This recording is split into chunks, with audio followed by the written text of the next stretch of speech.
Hello વાલા વિદ્યાર્થી મિત્રો, આપણે ધોરણ 8નું ગાલા સ્વાધ્યાય પોથી અંગ્રેજી તેમાં જે રીડ મોર યુનિટ છે, જે ચોપડીની અંદર આપણને બેક સાઈડ આપેલા છે, પાછળની સાઈડ તેની ગાલા સ્વાધ્યાય પોથીમાં જે પાછળના જે યુનિટો છે તેમાં unit number 2 Peter the eater, આ યુનિટનું આપણે સંપૂર્ણ સ્વાધ્યાય પોથીનું સોલ્યુશન કરવાના છે. આ યુનિટનું સોલ્યુશન કરવાના છે. વિડીયો ગમે તો વિડીયોને લાઈક કરશો, તમારા મિત્રોને શેર કરશો અને ચેનલ ઉપર નવા હોય તો ખાસ કરીને ચેનલને છે એ સબસ્ક્રાઈબ કરવાનું ભૂલતા નહીં. ચાલો જોઈએ સંપૂર્ણ વિડીયોનું સોલ્યુશન. અને હા મિત્રો, કે આ યુનિટનું અંદર છે, વિડીયોની અંદર આપણે સોલ્યુશન કરેલું છે તે તમે પહેલાં જે લખેલું છે તો એની અંદર જવાબ તમારી સાથે ચેક પણ કરી લેજો. બરાબર, ચાલો જોઈએ. Fill in the blanks, select the correct option. તમારે પહેલાં જ તે તમારો સાચો ઓપ્શન છે એ પસંદ કરવાનો છે. જોઈએ વિદ્યાર્થી મિત્રો તમારા કેટલા સાચા છે. The doctor talks with the મોટુ. બરાબર, ડોક્ટરે મોટુને શું કહ્યું હતું તમને ખબર છે? આ હાસ્ય આપણો પાઠ હતો, બરાબર, મોટું વાળો. તો એટ હિઝ હોસ્પિટલ. બરાબર, શું આવશે જવાબ? At his hospital. બરાબર, ચાલો બીજું છે મોટું had a stomach ache because. મોટુને છે એ પેટમાં દુખાવો થઈ રહ્યો હતો, એનું કારણ શું હતું? બરાબર, તો એ જવાબ આવશે ઓવર ઇટિંગ.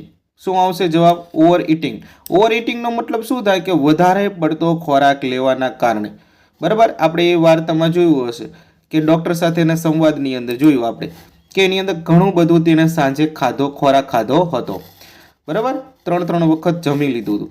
એના પછી ત્રીજો જોઈએ કે મોટું ઇઝ અ ખાલી જગ્યા, બરાબર, પેશન્ટ.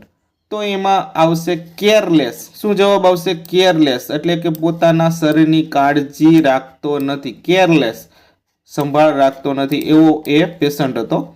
ચાલો, પેશન્ટ એટલે શું થાય મિત્રો? દર્દી. ચોથું, make a list of the things મોટું એટ ઓન ધ ડે. તેનો જવાબ લખીશું ધેર સેન્ડવિચ, આમાં 3 સેન્ડવિચ, 3 સેન્ડવિચ, એટલે તેણે 3 સેન્ડવિચ ખાધી હતી.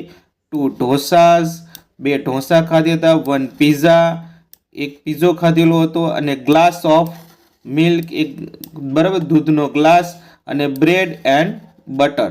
તો આટલું એને છે એ સમયે ખાધું હતું, સાંજના સમયે. બરાબર, તો આટલું બધું એને સ્વાભાવિક છે, એક જ દિવસમાં આટલું બધું ખાધેલું હોય તો પેટની અંદર તકલીફ થાય એમ. ચાલો, પ્રશ્ન નંબર 2 છે, જે આપણે 71માં પેજ ઉપર તમારે હશે. બરાબર, ચાલો. Read the following paragraph from the lessons. તો આ પેરેગ્રાફ છે પીટર ઈટર વાળો છે, તમારે વાંચવાનો છે. ત્યારબાદ એના પ્રશ્નોના જવાબ જે અહીંયા આપેલા છે તે આપણે જોઈએ. તો આપણે સોલ્યુશન સાથે જોવાના છે કે વોટ ડઝ ધ મોટુ કમ્પ્લેન ઓફ. બરાબર, એને કોણે કમ્પ્લેન્ટ કરી અને શેની કમ્પ્લેન્ટ કરી? તો કે મોટું complaint of a stomach H, પેટમાં દુખાવાની કમ્પ્લેન્ટ કરી. તો અહીંયા તમારો જવાબ આવશે સ્ટમક એચ. ચાલો, બીજું છે કે વોટ ડીડ ધ મોટુ ઈટ લાસ્ટ નાઇટ. ગઈ રાત્રે મોટુએ શું ખાધું હતું? તો મોટું એટ, તો ઈટનું ભૂતકાળ રૂપ આપણે એટ લખવાનું છે. મોટું ate the sandwich last night. શું સેન્ડવિચ ખાધી હતી? ત્યારબાદ છે what did the what did mother prepare for the guest. તેની મમ્મીએ છે એ મહેમાનો માટે શું બનાવ્યું હતું? તો કે mother prepared dosa for the guest. બરાબર, જવાબ લખીશું. ત્યારબાદ નેક્સ્ટ ક્વેશ્ચન છે, તેની અંદર પહેલો જોઈએ કે which word in pages means the ask.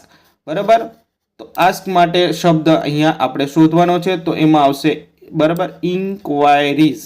બરાબર, ચાલો. For the whom did mother prepare dosa. જવાબ લખીશું ગેસ્ટ. કોના માટે બનાવ્યા હતા? ગેસ્ટ માટે બનાવ્યા હતા, મહેમાનો માટે. ઓકે, ચાલો. એના તો આ વિદ્યાર્થી મિત્રો આપણો અહીંયા એક નાનકડો સોલ્યુશનનો પાઠ હતો. બરાબર, પીટર ઈટરનો અહીંયા આપણે પૂરો કરીએ છીએ. અને આની આગળના જે યુનિટ 1 છે એ જે તમે ન જોયેલો વિડીયો, તો આ વિડીયોની ડિસ્ક્રિપ્શનમાં હું લિંક આપી દઈશ, ત્યાંથી તમે જોઈ શકો છો. અને આ યુનિટ નંબર 3ને જોવા માટે છે ટૂંક જ સમયમાં છે આપણે યુનિટ નંબર 3નું પણ સોલ્યુશન લઈને આવશું. વિડીયો ગમે તો વિડીયોને લાઇક કરશો, અને જેવું તમે લાઇક કરશો અને જેટલી લાઇક વધારે મળશે વિદ્યાર્થી મિત્રો, તો એ પણ વિડીયોની અંદર અમારે છે બરાબર આપને મનગમતા છે એવા વિડીયો આપણે મૂકી શકીએ. તો તમારે જેનું પણ સોલ્યુશન જોતું હોય એ કમેન્ટ જરૂર કરજો, આપણે એનું સોલ્યુશન મૂકવા માટે પ્રયત્ન જરૂરથી કરીશું. ફરી મળીશું બીજા વિડીયો સાથે, ત્યાં સુધી આવજો.